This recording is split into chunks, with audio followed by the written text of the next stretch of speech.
ಮೂರನೇ ರೈಲ್ವೆ ಗೇಟಿನ ಫ್ಲೈಓವರ್ ಕಾಮಗಾರಿ ಮುಕ್ತಾಯ ಹಂತದಲ್ಲಿ ಅದ. ಈಗ ನಾನು ಮೂರನೇ ಸಲ ಬಂದು ಪರಿಶೀಲನೆ ಮಾಡೋದು ಇದನ್ನು.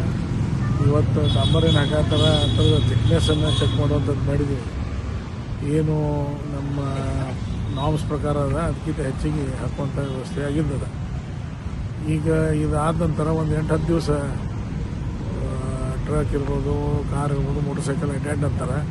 ಮತ್ತು ಕೆಲವೊಂದು ಕಡೆ ಅದು ರಸ್ತೆ ಕುಂಡ್ಬೋದು, ಅಂದರೆ ಕೆಳಗೆ ಮ್ಯಾಗ ಆಗ್ಬೋದು. ಅದಕ್ಕೆ ಫೈನಲ್ ಕೋಟ್ ಇನ್ನೂ ಮಾಡ್ತಾಯಿಲ್ಲ.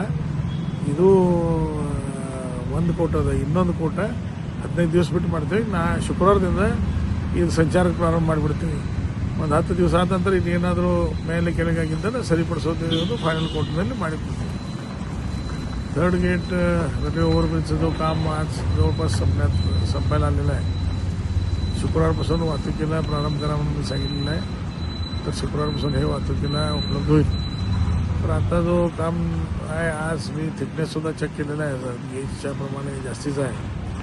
आणि हा जो आता केलेला आहे फायनल कोट नाही आहे का, म्हणजे 10-15 दिवस आता असंच या आता जे केलेलं तेवढ्यावरती सोडून एक 10-15 दिवसात आणि रस्ता खालती उतरतो आहे मध्ये.